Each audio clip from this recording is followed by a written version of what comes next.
How's it going, everyone? Data here, and welcome back to the Philadelphia Flyers franchise mode, episode number 8, headed into the 2024 postseason. In the last one, if you saw the update video about the franchise mode here with the Flyers, you will know that we had a major hiccup. Thanks, of course, as always, to EA for randomly deleting save files. Long story short, if you didn't watch the video, you can go and click on this card in the top right corner and get a quick update. But in a condensed version, I didn't have to, but I refused to let the franchise mode be lost because of EA's, for lack of a better term, incompetence.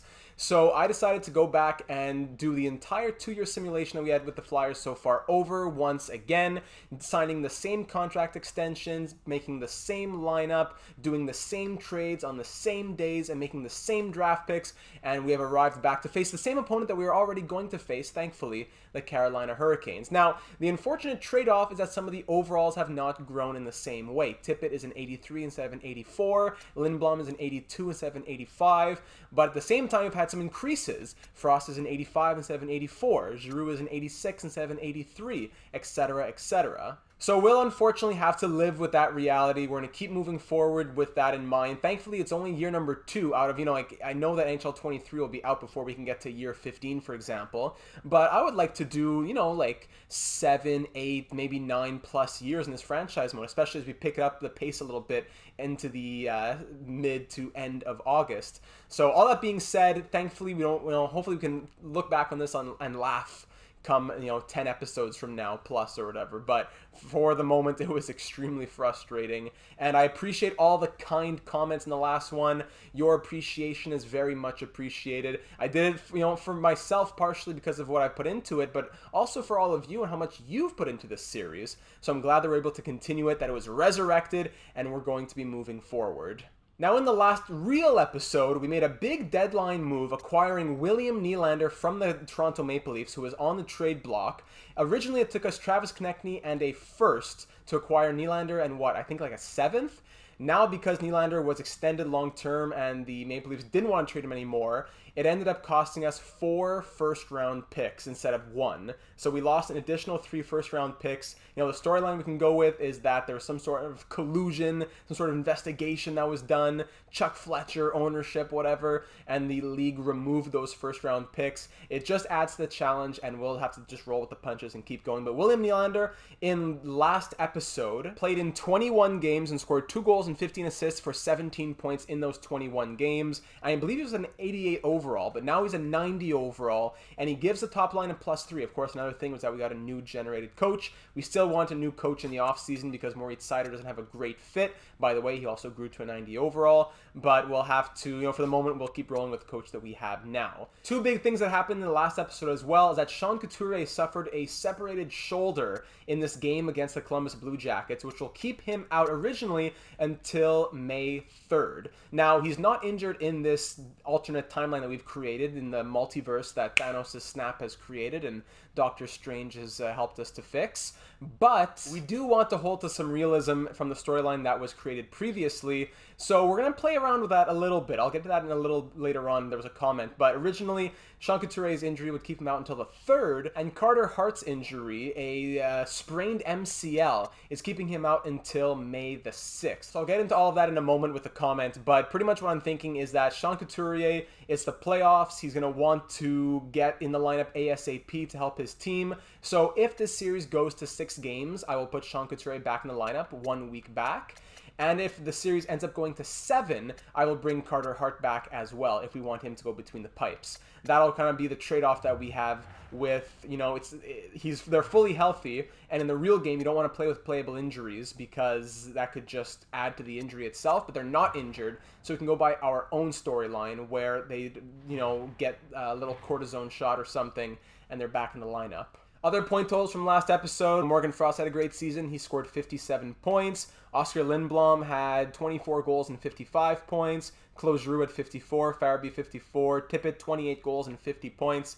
But now moving into the postseason, our lineup looks a little bit different with Couturier out. The top line will be Tippett, Giroux, Nylander. Second line, Lindblom, Frost, Farabee. Third line, Allison, Lawton, Brink. And the fourth line, McLaughlin, Ratcliffe, and McEwen. Defense will be Sanheim, Seider, York, Ellis, Edmondson, Ristolainen. And the goaltending is Malcolm Subban and Jonathan Quick, another player that we picked up at the trade deadline. He had amazing numbers back in the Prime universe. Here his numbers were still good, but not quite as good. So one of our biggest questions heading into the postseason was who gets the Game 1 crease, Subban or Quick. So with all that being said, let's dive into the comments. So as I mentioned, already a lot of really kind comments in the last episode, so I very much appreciate all of that. As you've probably been seeing since the start of this video, many of them have been scrolling at the bottom of your screen. I'm going to be pulling suggestions from the update video, not from the episode 7 video, because the most recent video has the updated thoughts from viewers who are aware of what took place. But honestly, there weren't too many things to debate heading into the postseason. It's really just that Subban Quick question, plus some of the future offseason questions, like are we still extending Giroux, Frost, Hart. Carter Hart was the one contract I couldn't get back because he wasn't going to sign for $5 million anymore because he now grew to a 90 overall instead of an 86 overall.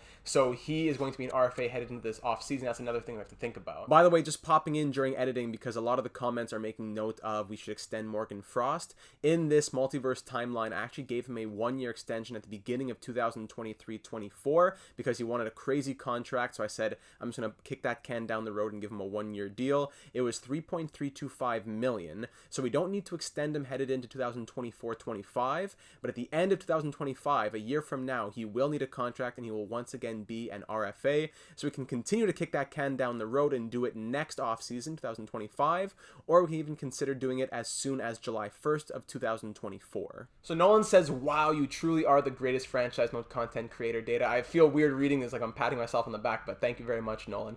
Thank you for keeping the series alive. Thank you for being here. It kind of hurts that Lindblom didn't see the same growth, but that storyline was just too good. What if we give him some X factors so that he could return to his true form? So Lindblom has gotten all the same ice time. He has the natural born leader X factor, but he's still been stuck at 82 overall. So I won't add any more X factors right now, but next off season, so we'll discuss at the end of this video, we'll consider X factors for Lindblom, for Seider, and for possibly one more player.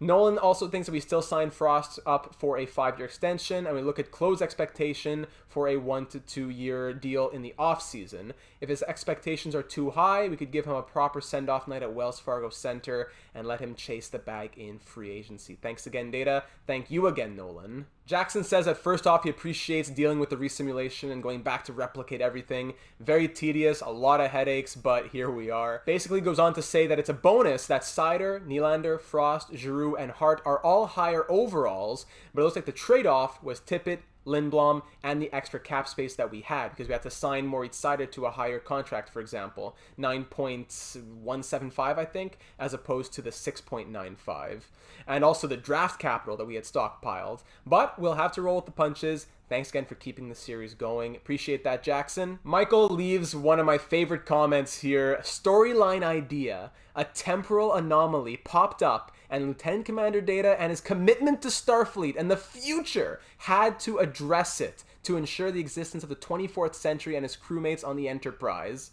I love that. That's what we're going to go with.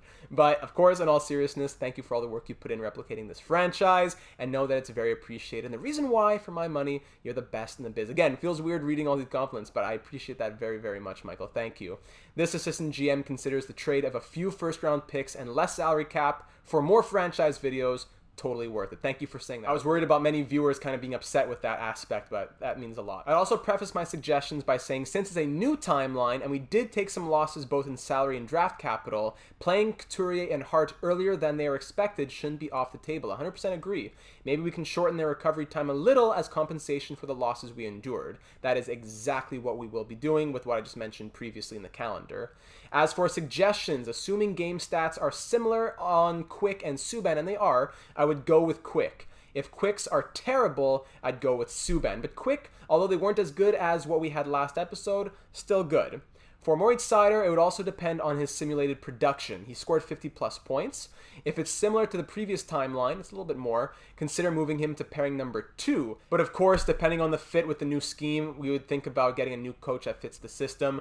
Yes, the coach, although he is still highly rated and all that, he still has the same exact fit with Moritz Seider, which is not a good one. So in the offseason, we will very likely be getting a new coach. For the younger skaters playing up, I think it's worth considering, if we're not doing well in the playoffs, to at least show how they'll fit in the lineup. Maybe if we go down 2 games in a series and Hart and Couturier aren't back yet, we test some of the younger players where they might play next year. Very good.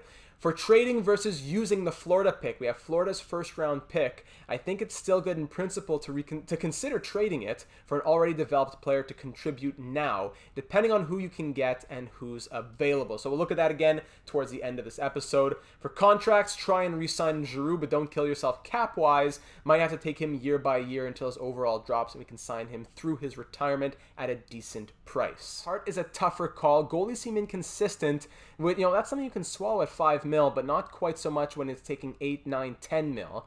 So if we can swing it cap-wise, we do it. But thankfully, he's still an RFA, so we could just qualify him, see how his demands come down. He only wants 2 years, so maybe go on the shorter term. There's still a few things we could think about in the offseason with Carter Hart. Thankfully, we have the RFA maneuverability, so that's exactly what we'll do. Michael, thank you for that comment. Mr. Nerd says, wow, I would have been devastated, as I'm sure you were, to lose the series. Yes, I was. That being said, I never would have expected such an amazing amount of work. GM Data truly is the MVP of NHL YouTube. Again, really warms my heart to read all this. I'm glad everyone's on board for this series continuing forward. As for thoughts going into the playoffs, I would stick with Subban for the slow sim with a really short leash. Also, of course, with the injury, yes, we'll be dialing back the date a few days, tied into the story, comes back for a possible elimination game in the first round, 100% what we'll be doing. We can even play with the injury sliders if we'd like to. Mad respect to you for putting in the time to keep this series alive. Go Flyers. Thank you. So we're going through a lot of comments in this one, but it's a big playoff episode. A lot has happened in this universe. I appreciate you hanging on because it is the assistant general managers that make this series so rich. Continuing on to Derek with the last YouTube comment now. Wow, major props for actually sitting through and creating the entire simulation again. That is insane. The new paradigm is interesting. Love that Carter Hart's a 90 overall now. I would still extend Morgan Frost. Giroux's the interesting one. If this was the trade deadline we left off at, something like that, I would consider trading him to replenish draft capital. Would love for him to retire as a Flyer, being a Flyers fan, but we're going to have to see what happens with his demands in the offseason. In a universe where we have elite Hart and Nylander as a 100-point player, Moritz Seider, that's the core. And keeping those guys is the top priority, as well as keeping guys like Morgan Frost to surround him, who in this universe is clearly putting his skill and speed to actual good use. If letting Giroux walk is the only way to make the money work, I'd say that's fine. Regrettable that he neither retires as a Flyer or gives us something in return, but hey, the league punished the Flyers for hiring Chuck Fletcher. There goes the 4 first-round picks right there.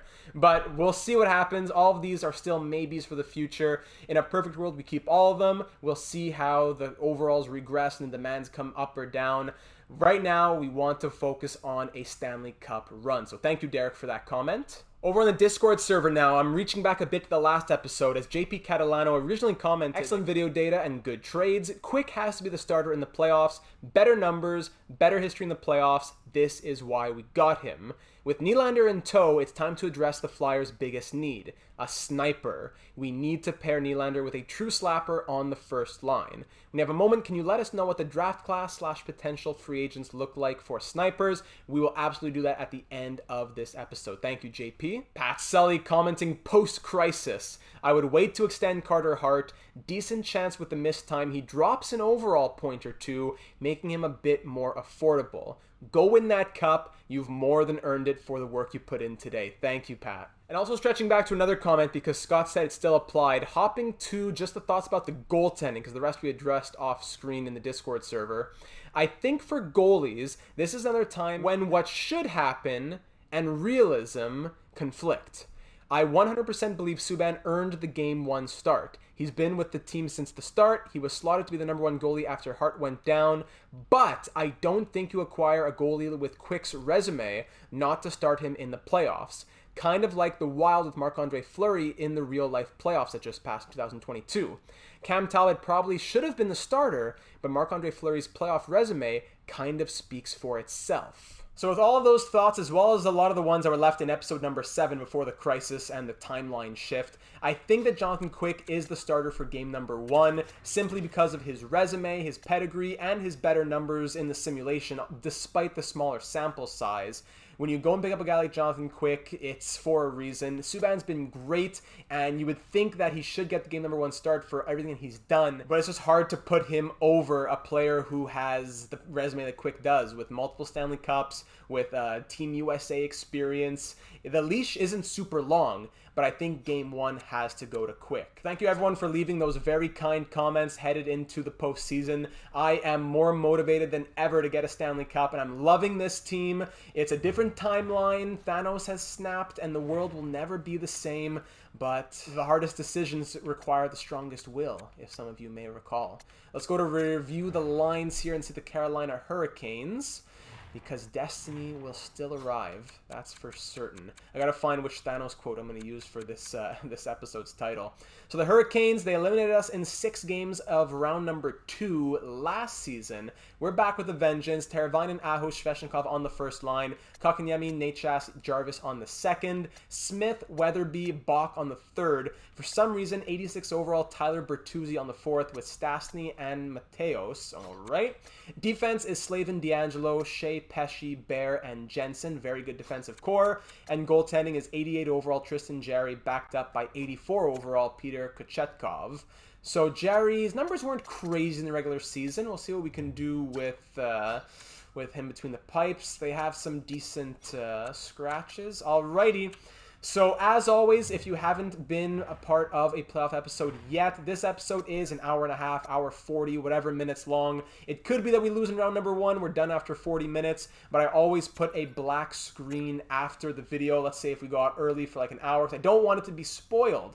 I hate that when I'm watching franchise modes. It's a big, exciting playoff episode we've been waiting for, and it's 30 minutes long. So it does end up that there's an hour or a half hour of a black screen going at the end. Just let it run for a little bit if possible. Let some music go. You can keep it on, mute it, whatever, but it does help the performance of the video very much. But in the end, I'd rather us enjoy this game and you be on the edge of your seat with me enjoying the action as it happens, as opposed to it being spoiled and I make an extra 25 cents.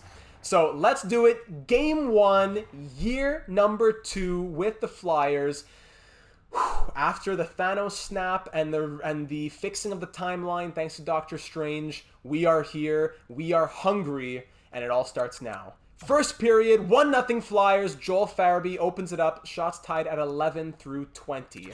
Second period, now 2-1 Flyers as Wade Allison, promoted to the third line with the Couturier injury, scores to make it 2-0, but then Jensen cuts the lead to 1.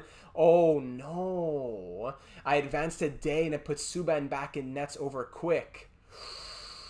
That's unfortunate, but you know what? It's just we roll with it and we make storylines as we go. That's what this series is. Jonathan Quick, poised to start, pulls his groin in the warm-up, and Malcolm Subban has to take the start in game number 1 when he may have felt a little disrespected. He steps up to the plate and through 40 minutes has allowed 1 goal on 20 shots, as the Flyers have scored 2 on 25 against Jarry. Power play early in the third is killed off. We're out shooting the Hurricanes like 30-20. And McLaughlin, who had 1 goal in 12 games in the season, scores his first career playoff goal in his first career playoff game on the 4th line.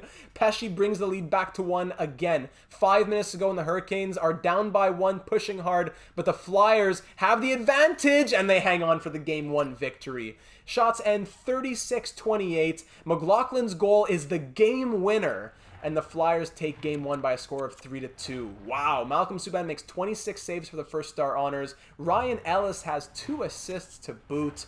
Great game from Philadelphia. But now the question is that now that Jonathan Quick is fully healed from that little pulled groin in warm-ups, does he start game number 2 at PNC Arena in Carolina, or does he allow the younger Malcolm Subban to continue with the reins? I think Subban will have to continue. It was a bit of a surprise, but he played well. The leash is still extremely short, We went through all that discussion about Quick starting just to have Subban be the starter thanks to that last second change. But he had a .928 save percentage. He played well. I'm going to give him game number 2 on the road. Let's keep this going. Let's see if we can get some more top 6 scoring as well. Game 2, round 1, Flyers up by 1. Looking for revenge on the Hurricanes from last year, and also looking to go on a deep run after all of our heartache. First period, 2-2 game. Claude Giroux, the captain, opens it up. D'Angelo ties it back a minute later. Svechnikov puts the lead 2-1 Hurricanes, but then Claude Giroux scores his second of the period, and it's 2-2. Shot 16-14 for the Flyers, but our captain has kept us in it. Second period now, 4-2. Teravainen and Svechnikov. 2 goals from them. Power play goal from Svech. Shots are 32-22 headed into the third, but Moritz Seider on the power play quickly cuts the lead to 1 just 33 seconds in. The Hurricanes headed into the third period with a 10-shot lead, just like we did into the third last game. 10 minutes to go, but Aho restores the 2-goal lead on Jonathan Quick, who is now in for the pulled Malcolm Subban power play. Flyers killed off by the Hurricanes. They are bombarding us in the shot category. They're probably going to finish at 50 with 2 minutes to go. Final minute. No, they will not. 49-35 the shots end as the Hurricanes win game 2 by a score of 5-3. Giroux with 2 goals and an assist. The captain trying to carry as first-line center, but unable to just get it done all on his own, unfortunately. And this series is now tied at 1. Almost a .900 save percentage, 5 goals and 49 shots. But but Quick let in one of those. Subban got pulled. If you get pulled, you're at least going to start the next game on the bench, I think. Let's go with that. So we'll give Jonathan Quick the start. How did he look in relief? He made 14 saves on 15 shots. That's not bad. Subban down to a .903 save percentage. All right, so Jonathan Quick starting game number 3 back at home in Philadelphia. Series tied at 1. It's the best of 5. Claude Giroux had a big game last night, or 2 nights ago at PNC Arena. Let's see what he can do now at the Wells Fargo Center in front of the home fans with that C on his chest. Let's hit it. First period, 3-1 Hurricanes early, but a lot of shots. My goodness. 3 goals is one thing, but you're allowing 18 shots in 20 minutes? Aho, Pesce, and Mateo scoring for the Hurricanes. 3 on 18 on Quick. Bobby Brink scoring with a minute to go, getting us back in this. Second period now, 4-1. Seth Jarvis. Yikes. 4-1 Hurricanes. We're down by 3 here in the third period. Power play Hurricanes would kill it off. We got to get back in this ASAP, though. They're almost doubling our shots in the third. My goodness. Smith, 41-20, 44-20. The shots, more than double, well over double. Call it a night. 6 goals on 51 shots. That's 100 shots against in the last 2 games. 100 shots against. Usually you allow what, like maybe 60, 70 shots over the course of 2 games, averaging 35 against maybe? 100 shots against. Outscored 11-4. And that's just unacceptable stuff. I don't know. Johnny Quick, not looking good. And the scoring, where's Tippett? Where's Nylander? Where's Lindblom? What's going on? 1 assist for Tippett. 3 assists for Nylander, okay. Lindblom, nothing, -4. Frost, nothing, -4. Farabee, 1 goal, -4. My goodness. I'm going to bring Brink up for Lindblom, I think. Let's do that. Lindblom's going to play third line with Lawton and Allison. And defense, what's up over here? -4, 0, -3, -4, 2, and +1. Edmondson and Siders a -1. York and Siders a -2. Let's go, yeah, why not? Let's try that. Edmondson, Sider, -1. Sanheim, Ellis, +2. York, Ristolainen, -1. And Subban will get the start. Quick now has an .893 save percentage. Subban with his .903, he's back in. The slow sim king. Let's do it, buddy. We're down 2-1 in the series. We lost a shameful game at home, receiving 51 shots against on home ice. Disgusting performance, boys. Search deep down and find it within yourselves in front of the home fans at Wells Fargo Center. The reality was not reconstructed from the atoms of the universe for this to happen. Let's go. Down 2-1. I want to see a huge first period. First period, 4-0. Yes, that's what we're looking for. They answer the call. Thank you, Philly. 4 goals on 7 shots. McLaughlin on the 4th line is the guy who has to start things off. Ryan Ellis with his new D partner, Moritz Seider with his new D partner, and Travis Sanheim shorthanded on Kochetkov after Jarry allowed 3 goals on presumably something like 5 or 6 shots. Kochetkov probably allowed 1 on 1 or 2. Outshot 8-7, but up 4-0. This is what we need to see. This is what dreams are made of. Second period, no scoring shots, 19-18 for the Hurricane. Let's go. Let's go, boys. You couldn't live with your own failure in game number 3. So where did that bring you? Back to me. GM data, giving you what you need to hear. William Nylander scores his first playoff goal as a Flyer. It's 5-0 Philly with 7 minutes to go. This is what we needed in front of the home fans. They are going ballistic at Wells Fargo. Bobby Brink scoring on that second line to make it 6-0. And call it a shutout for Malcolm Subban. 25 saves from the slow sim king. Let's go. First star honors for him. A goal and assist for Seider. A goal and assist for Sanheim. A huge 6-0 showing after the pep talk from GM Data. And it's now a 2-2 series, and it is a best of 3. So guaranteed we'll have Couturier back for game 6. That's a guarantee, because this series has at least 2 more games left in it. I'm going to keep on rolling. We're headed back to Carolina, where we split it 1 game apiece. PNC Arena. The Hurricanes are going to be hungry after getting shut out 6-0. In front of their home fans, they'll be pushing hard. Let's do it. First period action, 2-0 Hurricanes. There it is. Sveshnikov on the power play, then Jarvis even strength. We outshoot the Hurricanes 18-5, more than tripling their shots, and we're down 2-0. Second period now, 4-0. Subban gets a shutout, then allows 2 on 5, and then another 2 on 11. Sveshnikov and D'Angelo. We're doubling their shots 32-16.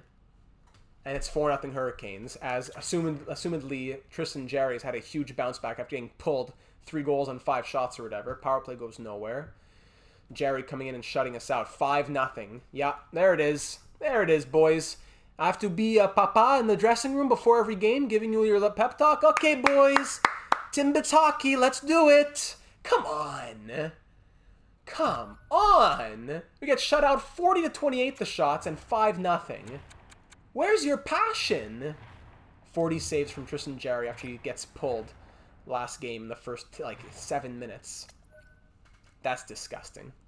And now we're on the brink of elimination, ladies and gentlemen.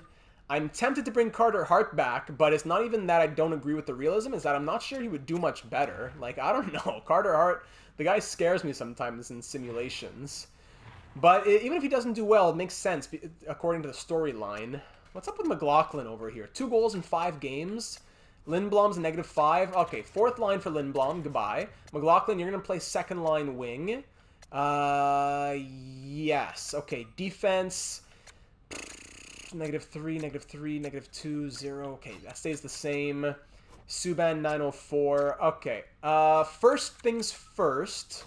I don't know why I made changes to this lineup here, because McLaughlin... Actually, McLaughlin might come out. No, McEwen might come out. Okay, McEwen's going to come out of the lineup. Lindblom's probably been the worst, but I don't want to take him out. So McEwen will come out, and Couturier will come back in with the playable injury quotation on the separated shoulder. So now for Game 6, the lineup will look like this. So here we are, a +5 on line number 1. Giroux, Couturier, and Nylander. Second line, we're going to go Brink, Frost, and Farabee. Third, McLaughlin, Lawton, Tippett. And fourth, Allison, Ratcliffe, and Lindblom. +1 on that 4th line. Tippett hasn't been great. 1 assist in 5 games. McLaughlin has a couple goals.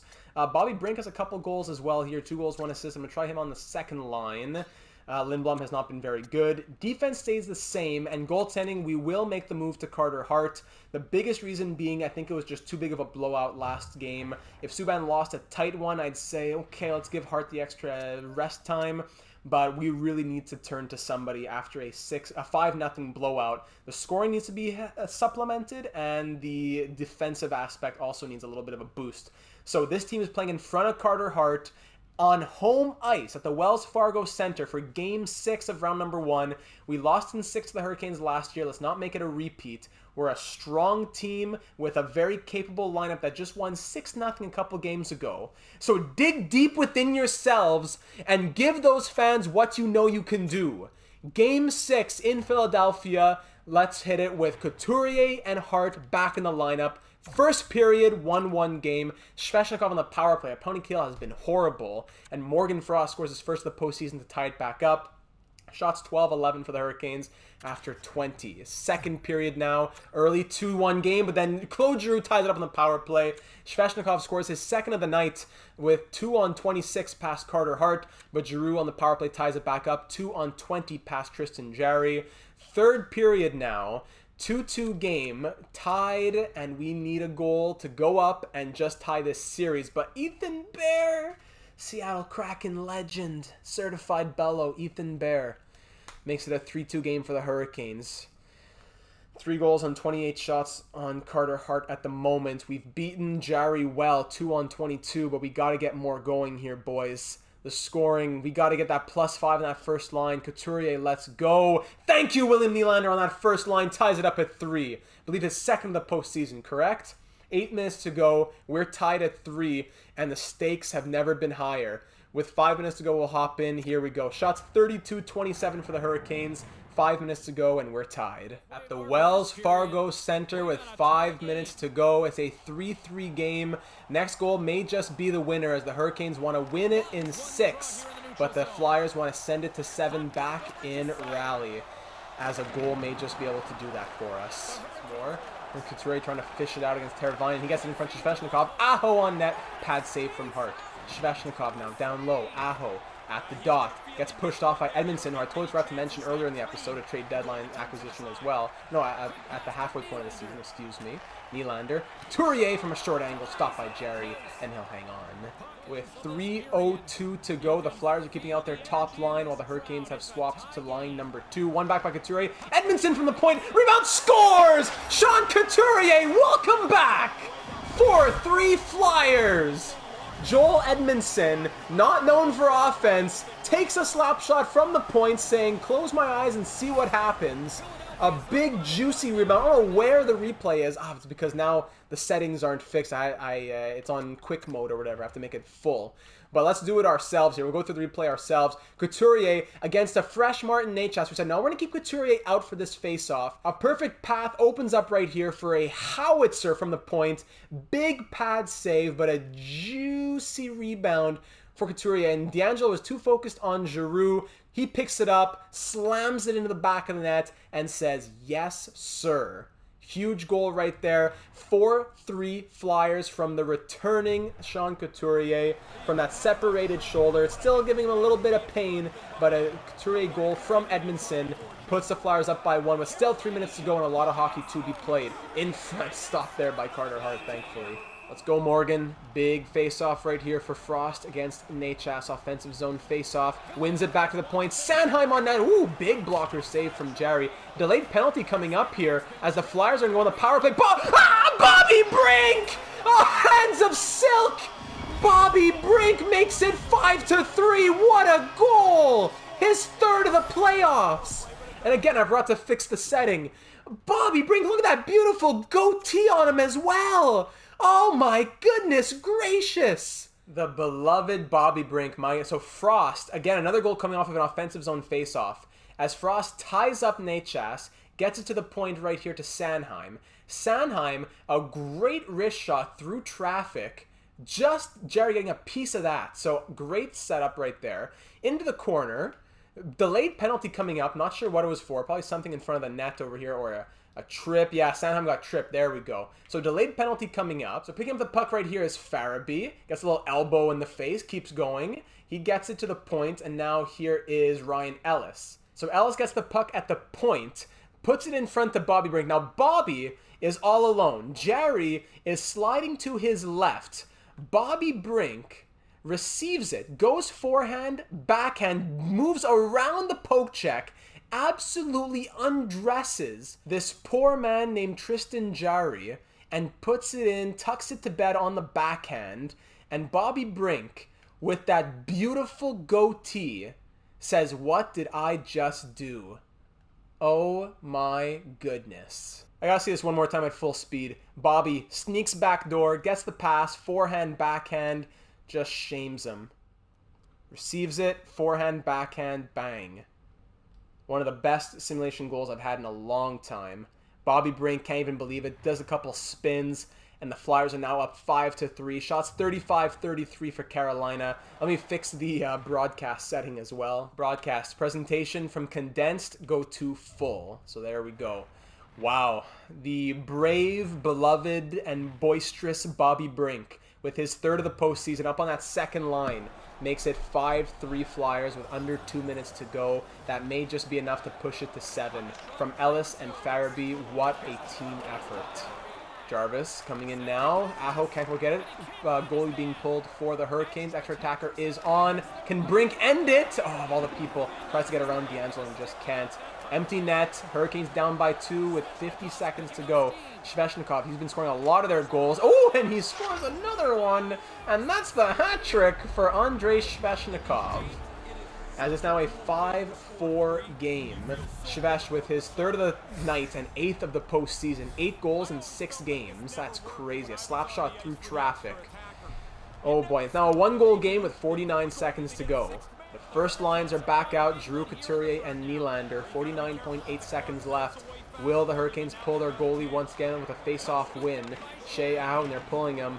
Aho coming in, looking to establish a presence, but a big break up there from Claude Giroux. Nylander over to Ellis, up to Sean Couturier now. Couturier coming in, just put it to bed, baby. Come on, papa. No, try for a little pass in front where there's 8 other players around, right? Delayed penalty coming up as well. That's a great job. Great job. Aho, woohoo! Kick save from Hart. Interference penalty, that's great. Now we're going to have a 6-on-4. Nylander going to the box for interference. Lovely. With 26.6 seconds to go. Let me see it. Soft call. 33 seconds left to go in this one. And it's going to be a 6-on-4. Lindblom and Giroux are out for the Flyers against Bertuzzi, Kotkaniemi, Smith, Slavin, Aho, and Svechnikov. Yeah, I'm not sure the 2 defensemen are. Big face-off win in defensive zone there. Lindblom dumps it out. Very good, Oscar. Well done. 20 seconds to go here. Pushing for Game 7. Oh, hold on. Bad mix-up there. Great pass between the legs from Ellis. Then Giroux up to Lindblom. Now Svechnikov the other way. 10 seconds to go. Kotkaniemi. Aho kick save from Hart. Sider, get it out, big boy. Bertuzzi in the corner. 5 seconds. Bertuzzi, let him walk in. Big save, short angle. Ellis, what are you doing? Putting it in front. And that's the game. Woo! And the Flyers win at 5-4 the final on the back of Bobby Brink with that highlight reel goal that sends us to Game 7. Oh man, it was a close one. Shots in this one and 39-33 for the Hurricanes. But we pull out the 5-4 victory on home ice to push it to 7. I also noticed that the game has Nylander as number 87. So I understand number 88 is retired for Eric Lindros, so if you're curious, that's why. But I don't think he would take 87, the Sidney Crosby number. I believe he's also worn the number 29 in his career, so I'm going to put number 29 for William Nylander, because I don't think he'd wear 87 if 88 were retired here with the Flyers organization. Okay, that was a roller coaster of a Game 6 as we pull out the 5-4 victory, and we're on to Game 7 on the road in Carolina. 7 points in 6 games for William Nylander. I suppose we keep the lineup the same. It's been difficult. Some of these players have really been struggling. Let's see what we're looking like here. Giroux, top line looks good. Couturier, a goal and assist in his return. Farabee, a goal and 2 assists. Frost, goal and assist. Brink's been great.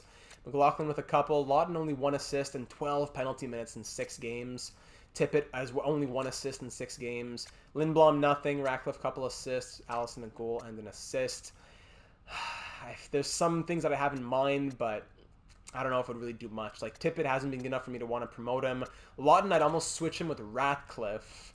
That would be interesting to swap him with Ratcliffe. Has a couple assists. He's been okay in the limited ice time he's had. 87 passing versus Lawton and his 84 passing. You know what? Let's do that. Ratcliffe, 3rd line center. Lawton to the 4th line. Defense, we'll keep it as is. Sider was like a +3 in that game, I think. The second pair has been lackluster. I'd consider swapping Sanheim and York, but it removes the +2. So that's what I don't want to do. And Carter Hart in that game at an .897 save percentage, but we're going to keep rolling with him. So Game 7 in Carolina. This will determine if we are wrapping up this episode in the next 10 minutes or if we're going to round number 2. It all comes down to this, boys. We fought hard. Bobby Brink put on a show for us. I need some of you guys like Oscar Lindblom, Owen Tippett, Joel Farabee. I'm looking at you, boys. I need you to start scoring some goals. Sean Couturier came back in a big way, but we need to keep it rolling. Game 7 at PNC Arena. Round 1 comes down to this. First period starts early. Joel Farabee answers the call 42 seconds in. We're going to let this whole game run. We're going to let this whole game run at ×8 speed. Power play Hurricanes, and Smith scores on the power play.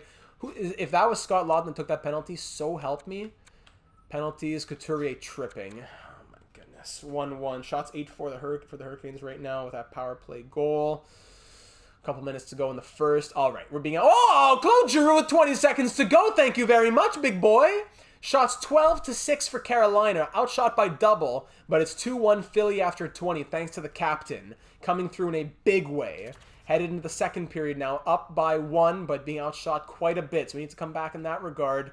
Let's go power play Hurricanes. We need to kill this one off, boys. Let's go. Penalty killers, thank you very much. They rise up. Halfway through this game, we're up by 2 now as Claude Giroux scores his second of the night. The captain is putting the team on his back here in Game 7. He wants to see the second round. Third period now, being outshot 23-19, but up by 2. Let's add to it. Do not sit back. Power play opportunity to do so, and it's killed off, and then Pesce scores right back. The defensive, and then Svechnikov scores his 9th of the series, and it's a 3-3 game. A 2-goal lead vanished just like that. Power play. There we go. Morgan Frost finally scores on power. 5-on-3. 5 boys. Let's go, Oscar Lindblom! Lindblom and Farabee both answering the call in this one. Lawton even has a 4th line. And the Flyers are going through to the second round. What a Game 7. Up 3-1, tie 3-3, win it 6-3 the final with a couple of huge power play goals. Shots end 32-27, but the Flyers take it. Wow, Giroux with 2 goals. Frost and Farabee both with a goal and an assist apiece. And we are through to the second round. We did it last year. We lost in 6 in that second round. But it's great to just see, as a team, some success here in Philadelphia. That's what they brought us in to do. So before we take a moment to look at the totals after that first round, we got to see who we're facing in round number 2. There's not a lot of rest. And in round number 2, we will be facing the Washington Capitals, who went 49-25-8 in the season. We'll check out their team in a moment. Let's pause to look at our own point totals. So in those 7 games, Nylander did exactly what we acquired him for, 9 points in 7 games with an assist per game as well. Claude Giroux, the captain, 5 goals and 7 points in 7 games. Fantastic work from him. Bobby Brink was great with 6 in 7. Moritz Seider also a 6 in 7. Great work from him. Farabee 5, Frost, Couturier with 4 and 2, and Ellis also with 4 and 7. He and Frost both scoring that total. Allison with 3, York with 3, McLaughlin without those couple goals, -4. Lawton had 2 points and 12 penalty minutes, so that was a bit concerning. Sanheim 2 points and a -6. Lindblom 2 points and a -4. Ristolainen 2 points. Tippett 2 points. Ratcliffe 2 points. McEwen and Edmondson with a point each. Now for the goaltending, which was up and down all over the place. Hart was 2-0. That's great, but an .893 save percentage and a 4.0 goals against average between those 2 games. Subban 2-2, but with 1 shutout and a .904 save percentage, 2.96 goals against. So I'm curious, do we start him over Hart? And, of course, Jonathan Quick, not great numbers either. Exact same number of saves for the shots against, so an .893 save percentage, but a little bit more unlucky, as Hart that I'm talking about, but a bit more unlucky as he had a 5.54 goals against, since it was over the course of 75 minutes and not 105 minutes. So difficult totals there in the goaltending. I'm tempted to start Subban over Hart, but maybe game 1 goes to Carter Hart. We'll see what happens. The Capitals have a good record, so I'm not sure what they did in round number 1, but I'm sure Ovi and everyone else is just going on a tear down in Washington. Let's see the Caps. Mantha, Backstrom, and Tarasenko on the first line. 7 points, 6 points, and 5 points there. The second line, Ovechkin, Kuznetsov, and Oshie. Only 3 goals and 4 points for Ovi. Kuzi 5 and Oshie 7. Third line, Fisher, McMichael, and Sanford. Fourth line, Lehkonen, Stenlund, and 86 overall, Tom Wilson. Defense, Dumoulin and Artem Zub. Johansson and Benning. Keith and Gardner. Not the strongest defensive core, but mostly pluses with no negative worse than a -3. Okay. And goaltending is Ilya Samsonov, backed up by Vitek Vanacek. Oh, 91 overall. John Carlson is injured at the moment. He played in all 7 games. That means he was injured in Game 7. Let's see what the injury report says about John Carlson. It's currently April the 29th, and he is slated to return on... let's see, May the 5th. So probably, it depends if they play him as an injury, playable injury or not. But probably not out more than a couple of games. So I'll take advantage of that while we can. In round number 1, the Capitals took down the Devils in a 7-game series. So hopefully, we're tired, but they hopefully should be tired as well. It's a Battle of Ontario in the other Eastern Conference series, Ottawa and Toronto. In the West, it's Winnipeg, Colorado, and Edmonton, Vancouver in an all-Canadian matchup. Let's hit it, ladies and gentlemen. Game 1, round 2 at Capital One Arena. Carlson is out. We got to take advantage of that depleted defensive system, and hopefully we can keep their scoring at bay.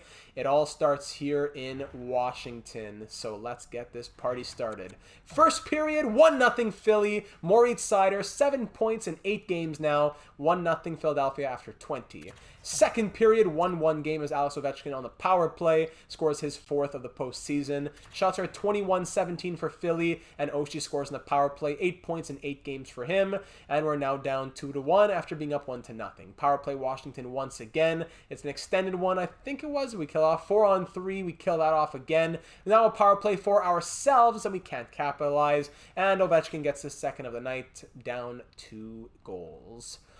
Couple minutes left in this one, and the Caps will take it. Shots 35-25, and we lose 3-1. Not a horrible outing from Hart. 2 goals and assists from Ovechkin. It's hard to beat Ovi. It's the penalty kill that's been really bad. It was good in the regular season, but I think we're going to have to make some changes here as we lose that one 3-1. We got it tied up before we go. We don't want to go back to home ice with being down 0-2. That second defensive pair, -6 and -7. I don't understand. So let's swap Sanheim and York, I suppose. And for the special teams on the penalty kill, let me make some changes here. We'll go Edmondson on the penalty kill. Let's try that. We'll go, Edmondson, Seider, and Sanheim, Ellis on the penalty kills there. And you know what? Lindblom hasn't been great, so no reason I really want to keep him. We'll go Couture, Farabee on the first penalty kill unit, and we'll go Giroux with Lawton, perhaps? Yeah, let's go with Lawton on that second penalty kill unit. All right, Giroux, Lawton, Sanheim, Ellis on that second. All right, so a couple changes there made. Haven't changed any of the 5-on-5 forward lines, but we may think about that if we can't get the scoring going in game number 2 after we only scored 1 goal in game number 1. Game 2, round 2, on the road. Let's try and make it a best of 5 because we really don't want to go down early before John Carlson even comes back. First period, 0-0, shots 9-8 for the Caps. Second period starts with the power play for Washington. We kill it off, thank you very much. And the period ends 1-0 Washington as Tarasenko scores the lone goal. Shots 26-12 for Washington, more than doubling us. But it's only a 1-goal game. We can get back in this at any moment, but McMichael makes it a 2-goal game, as we're now down 2-0. We've scored 1 goal in almost 2 games. Power play Philly killed off. But there we go. Sean Couture with the first goal of this series. Power play Washington, extended one. Thank you. That's exactly what we needed. We kill it off. We're still down by 1 with 5 minutes to go here. Couturier turning the momentum in our favor a little bit. Final minute, 10 seconds. And we drop it 2-1. Shots end 35-30. And we lose 2-1 the final. That's really hard to swallow. Hart did very well, 33 saves. But you'd assume that John Carlson's back in the lineup now, and we're down 2-0 in this series. We've scored 2 goals in 2 games, outscored 5-2 in these first 2 games. And the Caps are, with their lackluster defense, it's just their scoring has been beating us. So I wonder, is John Carlson back for game number 3 now? Some changes to the lineup here as well in Washington. Ovi backs from Oshie, Mantha, Kuznetsov, Tarasenko, Sanford, McMichael, Wilson, Lehkonen, Stenlund, Fisher. Yeah, Dumoulin, Carlson, the first defensive pair. Did he play last game? Yeah, he did. And of course, Samsonov with his current 9-10 save percentage. Nothing insane. 2.77 goals against. The last 2 games, he's only allowed 1. So I wouldn't be surprised if he was actually closer to 3 goals against before that. But here we go, game 3. We gotta do something. After 2 games of scoring 1 goal a game, we gotta do something here. Farabee has 12 penalty minutes? What's going on? Let's put McLaughlin back down to the 4th. Okay, Lindblom, Ratcliffe, Tippett get a +2, so let's do that. But Farabee's been disappointing me. I almost want to swap Farabee and Tippett. It keeps the +2 on the lines. You know what? We will do that. Tippett, Frost, Brink on the 2nd. Lindblom, Ratcliffe, Farabee on the 3rd, with the defensive pairing staying the same. All right, Joel Edmondson, who wasn't great in the regular season. He's been okay in the postseason. Let's try and keep it up. Game 3, we're back at home in front of the home fans. We've been doing well at the Wells Fargo Center. So let's keep that trend up. Home ice for Game 3. We want to get back in this series, and we really cannot afford to go down 3 games, especially with these tight losses. Let's do it. First period of game number 3, 1-0 Caps. Oh boy, Ovechkin. Second period, no scoring. Wow. 8 periods of hockey. We've scored 2 goals through 8 periods of hockey on Ilya, Dominik Hasek, Samsonov. Third period, down by 1, and William Nylander ties it up. Thank you. Thank you. Then, of course, very short-lived. 1 minute and 15 seconds, Christian Fischer scores. Power play, Washington, we kill it off. Shots are 37-27 for the Caps. Down by 1 with 10 to go. And the first line is the only one that seems to be working, with Couturier and Nylander scoring the only goals last couple of games. More penalties being taken. I don't know what is wrong with the discipline. And we drop it 2-1. Another 1-goal loss. Who is taking these penalties? Tripping, 2 tripping, slashing, Farabee hooking, Couturier, Ellis. What? Let me see the penalty minutes in this one. Let me see the penalty minutes. 2 minor penalties for Ellis, 2 minor penalties for Giroux, 14 penalty minutes total now for Farabee, and a minor for Couturier as well. We're not going to win if we're sitting in the box, boys. And just like that, we're down 3-0 in round number 2, when we wanted to go on a cup run. Carter Hart giving us consistent performances. We've scored 3 goals in 3 games. Are you not embarrassed with yourselves? Are you not embarrassed? Giroux, I can't break up that top line. I can't break them up. Brink's done nothing. Frost, Tippett, horrible. Farabee doesn't even deserve to get promoted. I don't know. Lawton gives that second line a +1. Great. Farabee hates you taking those penalty minutes. Allison's going to the 3rd line. McLaughlin's going to go center. Well, actually, not even. 66, 52, 65. Tippett's playing center. There you go. Tippett, 4th line center. We're going desperation. Lindblom has 2 points in 10 games. -1, -7, -7, -2. All right. Risto and York now going to get way more minutes. Sanheim and Ellis, you can stay festering on that 3rd pair. And Hart, you're the 923 save percentage. That's not bad. Special teams, power play. What's up on the power play? Tippett, you're playing on your offside on the power play. You can't score. I don't know what to say here. Couturier's on. That's true. Couturier's not here. All right. Tippett's going there. Giroux's going there. And Couturier's coming back on the power play. I put him on the penalty kill, 4 on power play, everything, but I didn't even put him back on the regular power play. +5, of course. What a degenerate. Okay. Game 4, reverse sweep starts now. These 1-goal losses, we can win. This is a beatable team, boys. This is a beatable team. Let's go. First period, 1-0. Ovechkin, shut this man down. Shut him down. Second period. We've scored 3 goals in 11 periods. 220 minutes of hockey. We've scored 3 goals on Ilya, Martin Brodeur, Samsonov. Shots 24-17 for Philly. Outshooting them by 7. We're down by 1 here in the 3rd. Whoever has passion, let's see who you are. Let's see who you are. Nothing through 10 minutes here. Shots 29-21. Power play. Hold on. We're hopping in here. Power play Philly with under 10 minutes to go. We're going to see who has passion. Here we go on the power play with 7:49 left in the 3rd period. Not sure how much time's on the power play here. We're 0 for 4 on the power play tonight. Offensive zone face-off loss if the Caps win it. Well, we're already halfway through this power play with 50 more seconds to go. Let's do it. Here comes Morgan Frost leading the charge into Washington territory. Over to Bobby Brink, who lets a slap shot go. That stopped. Kicked away. Brink in front. No one can get a handle on it as Keith gets over to McMichael, and he clears it down. On the brink of going 0 for 5 on the power play tonight with that new +5 first unit. Frost Up to Bobby. Bobby Bicep. Here he is, looking to carry the team to Morgan Frost. Big chance right there, but it's stopped by Samsonov. Brink again scores! Bobby Sniper Brink! 4th of the postseason.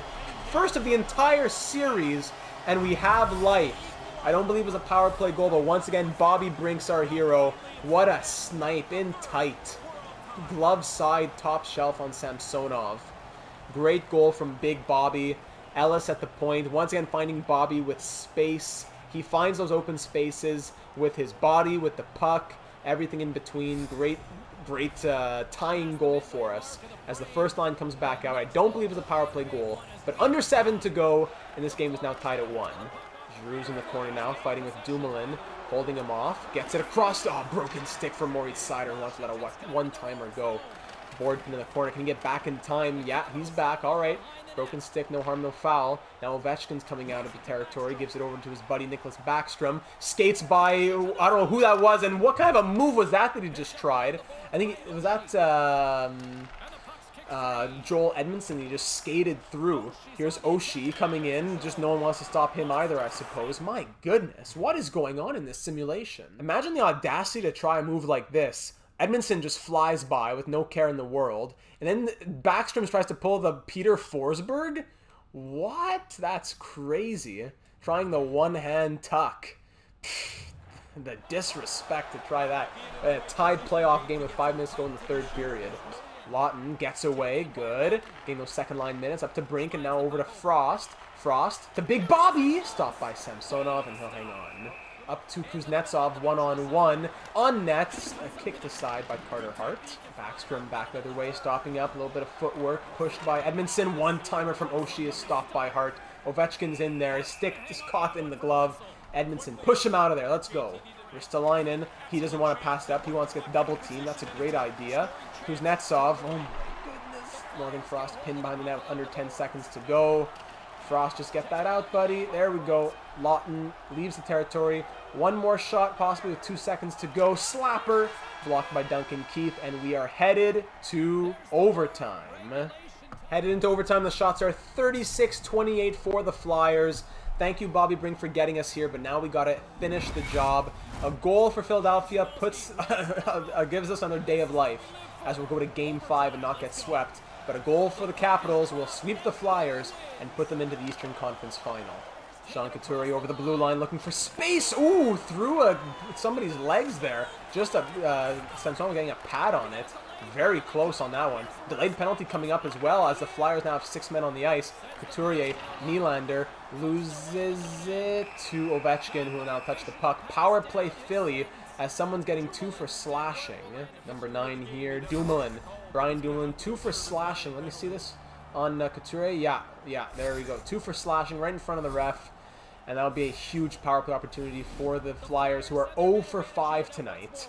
Farabee, Frost, and Brink are out against Fisher and McMichael, excuse me. Here we go. Defensive zone face-off from the Caps, and they'll clear it very quickly. Big break. Oh my goodness, Farabee's on a breakaway. With the game on his stick, Joel Farabee. Oh, huge save from Samsonov. A pick-off off a face. Oh, hold on. That should be another penalty, no? Delay of game there. Oh, come on. Does not clear it. Elects to wait a little bit. Gets stopped up by Cam York. Somehow gets the puck back himself. Zub, Gardner, Stenlin, Backstrom. Big save Hart on a penalty kill here. Let's go, boys. Farabee over to Brink. Now across to Frost. On net, big boy. Frost doesn't even get a shot, and Samsonov will hang.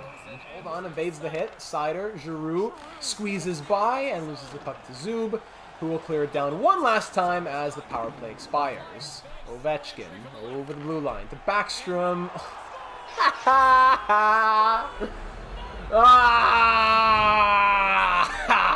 Yay, man.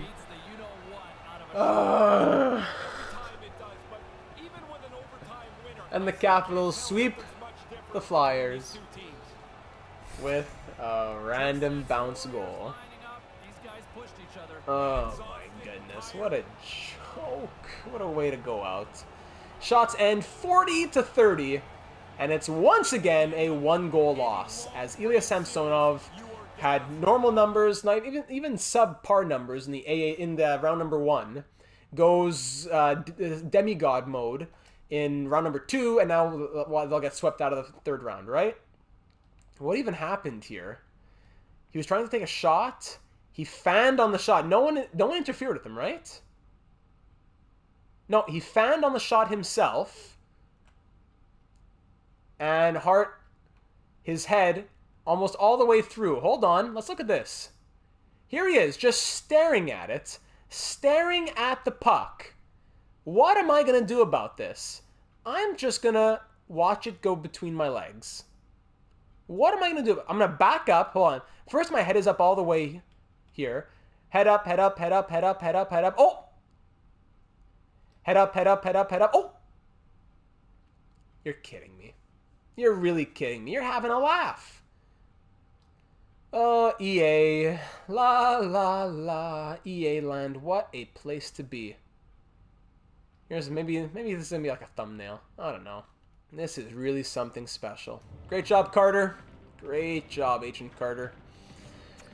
Oh, man. And that's that. Great first round, and we're swept out of round number 2. But we know the main issue. We know the main issue. We need scoring here in Philadelphia. So I'll be curious to see what happens in the draft and free agency, whatever else. We lose 3-1, 2-1, 2-1, 2-1. Scoring 4 goals in 4 games as we get swept out of round 2 by Washington and their 80 overall defensive core. I'd love to see just the stats of round number 2. Nylander ends the postseason with 10 points in 11 games. What are the plus minuses at the end of this series, of this postseason? -8 for Tippett. Wow.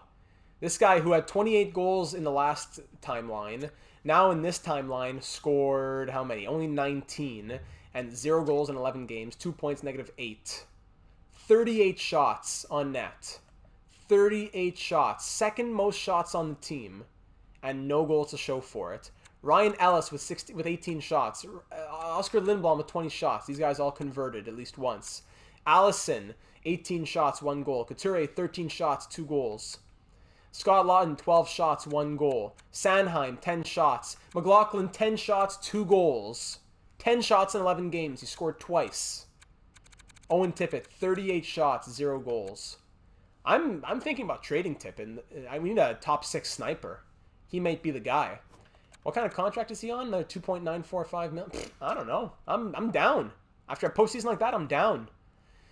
What else is up in the plus minuses? Sanheim -7, Ellis -6, McLaughlin -5. Lovely, lovely, lovely. Oh boy, Lindblom with 2 points, huge disappointment. Lawton 2 points, big disappointment there as well. Goaltending, Carter Hart did okay, 924 save percentage, but still 3.06 goals against average. I gotta see Ilya, Patrick Roy, Samsonov.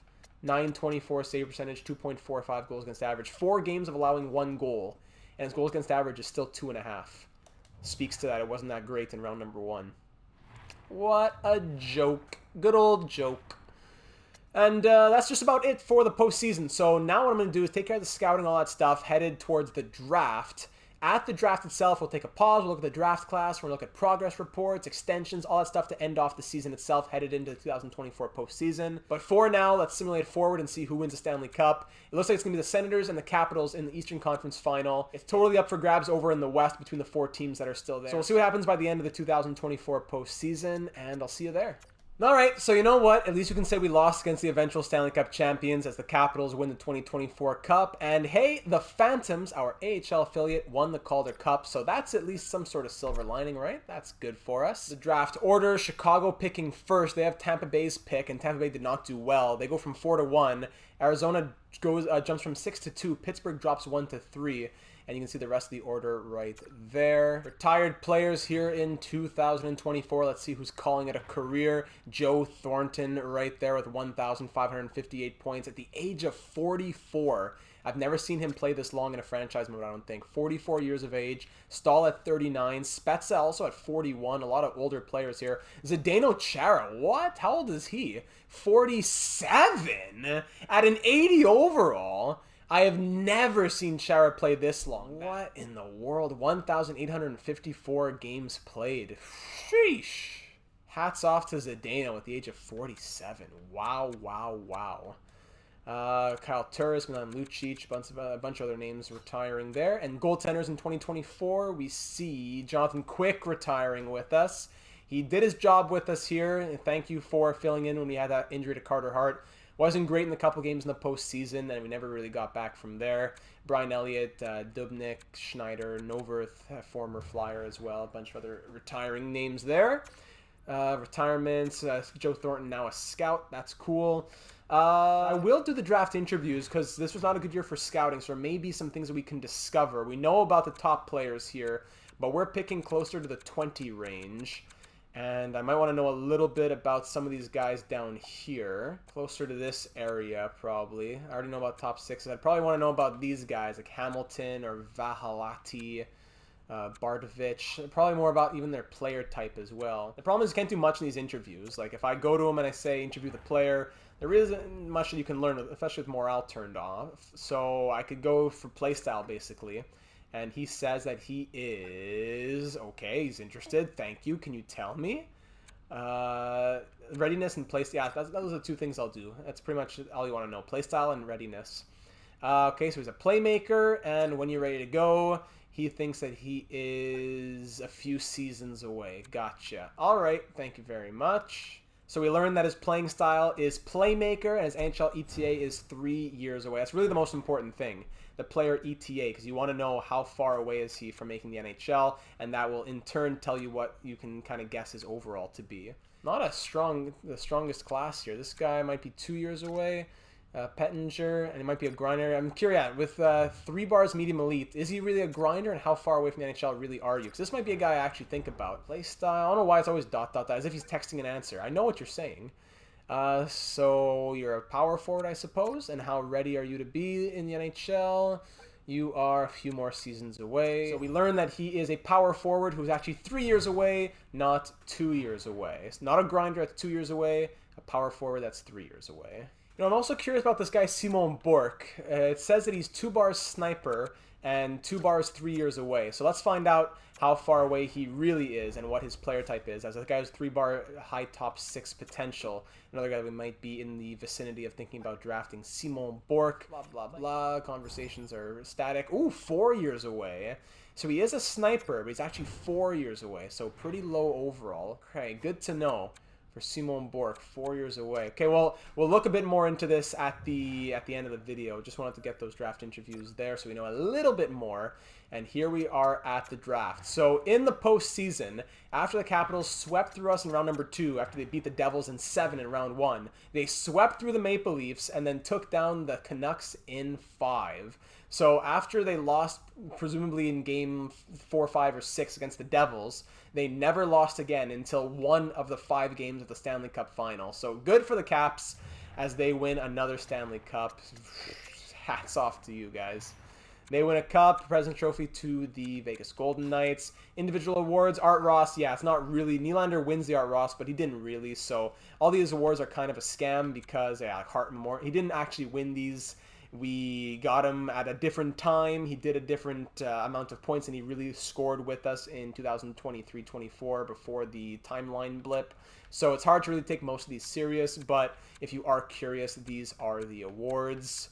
There you go. Snoop Michael Oliver wins the Maurice Richard for the 2nd time because I was able to fix his player. Because of the created players that we had in the series, they now went to different teams. And Snoop Michael Oliver, it was Michael's created player, one of our viewers who won a created player in the Data 72 Fantasy Hockey League. And he wanted a full shooting bias. But unfortunately, by accident, I had put a full passing bias. So he had like 7 goals and 60 shots in a season. But when the blip happened, I took his player and I made sure to actually change that slider. So Snoop Michael Oliver is now a 91 overall into 2024, a 71 goal season, my goodness, and 463 shots. Wow, so there's one of the created players who in this new universe, he had originally gone to Buffalo. Now he was drafted 4th overall by the LA Kings, and he's up to a 91 overall. Checking in with the other created players that we had, since they are now on different paths in this new universe. Heinz Berger was drafted by the Seattle Kraken 5th overall. He's now an 86 overall, as the last couple seasons have been pretty solid, 50-some point seasons for the playmaker with the mustard tape and the ketchup gloves. Jeffrey Lebowski, now on the Dallas Dallas Stars, not on Seattle. He was drafted 48th overall and is an 83 overall.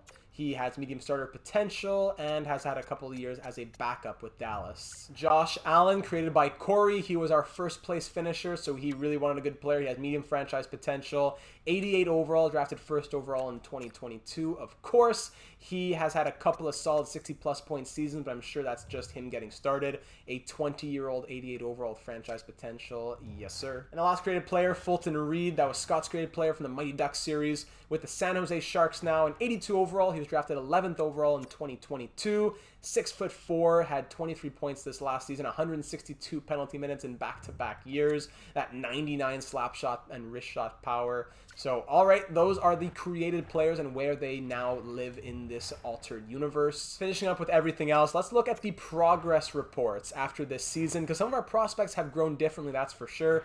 Nylander is now up to a 91 overall at the moment. Seider is at an 89, dropped back from a 90.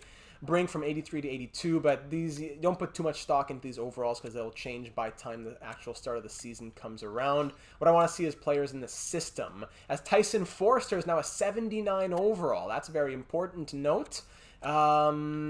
Is he listed in the NHL now? Is that it? McLennan, here he is. Connor McLennan, 6th round pick in the real world. He is now a 79 overall sniper. So maybe, I don't know, is he going to crack the NHL next season? It's possible. Definitely possible. McLennan a 79. Goaltenders, Hart 88, so that'll help us with the contract negotiations. Might want to think about signing him ASAP. Forster 79, like we said. McEwen down to a 77.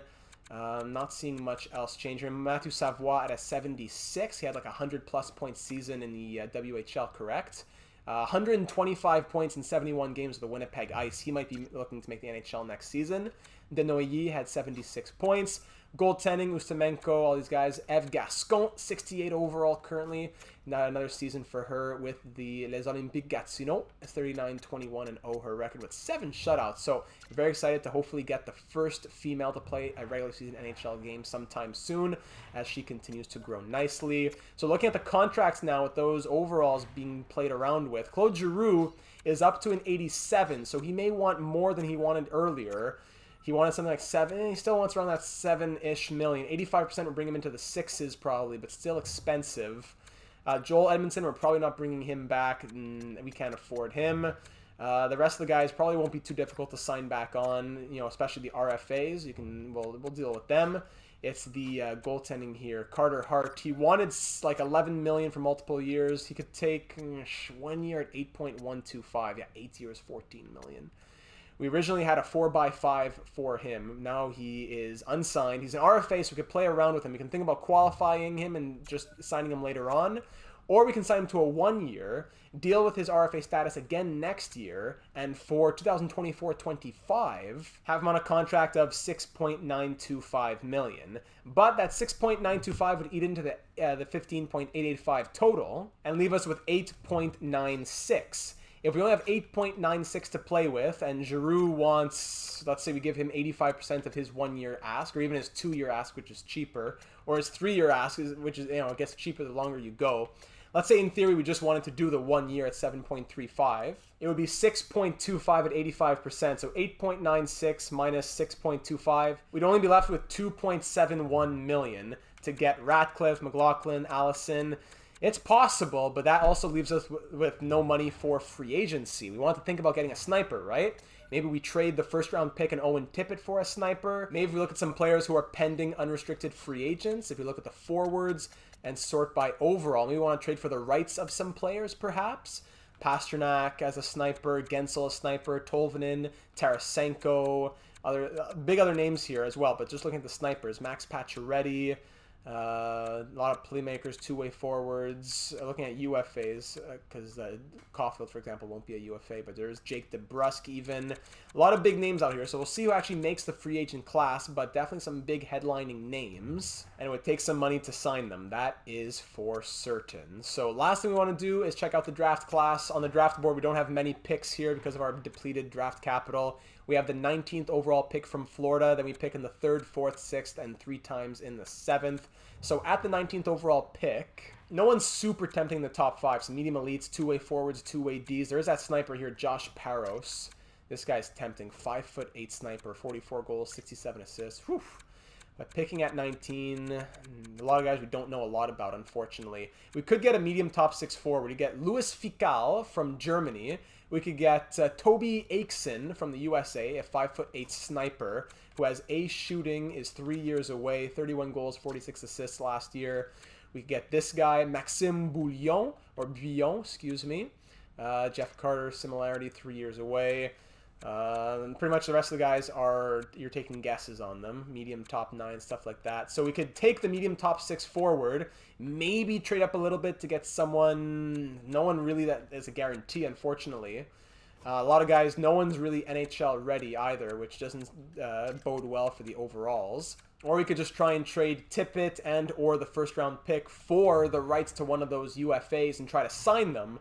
Understanding that probably means we can't keep Claude Giroux, or we can't re-sign Carter Hart, I don't know what. Or maybe we even trade Carter Hart if there are other pending UFA goaltenders who might be available for us. Looking at the goalies here, can you sort by, yeah, just UFAs. Oh, you can do that. So Connor Hellebuck, Ilya Sorokin, Mackenzie Blackwood, Matt Murray. So I don't know, like what would they be asking for, these 88, 89, 90 overall guys? Would they be wanting as much as the $8+ million? Or do we go with someone who's in 84-ish range? A Murray, a Vanacek, a Kakinen. I don't know. Those are things for all of you assistant general managers to think about. I don't think there's anything else to do. You can consider the X factors you may want to add to some players. Do you want to add any to Lindblom or Seider? That can be done at the end of next episode, though. It's not necessary to do it now headed into the off season. But what is your plan at the draft? Do we make the pick? Do we trade the pick? Does that pick get traded with Owen Tippett or possibly any other players that you've really been disappointed in? Who are you disappointed the most in the postseason? But, you know, thankfully we're back to reality now. A lot to debrief on after that postseason that saw us losing 4 games in round number 2 to the eventual Stanley Cup champion Washington Capitals.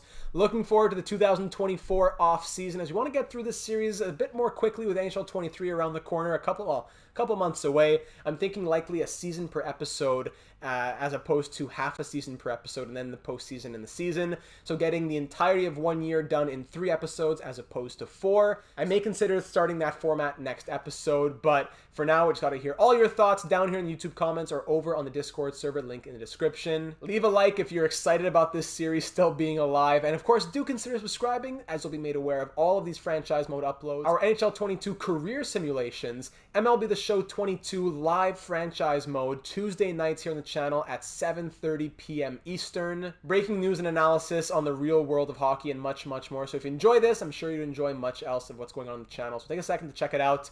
Once again, thank you so very much for taking the time to watch. A tough loss, but we'll come back stronger from it. Great showings from guys like Nylander. Looking forward to a good future, but who's going to be a part of this team moving forward? And that's what all of you will be deciding. So appreciate you taking the time, and looking forward to seeing you again in the next one.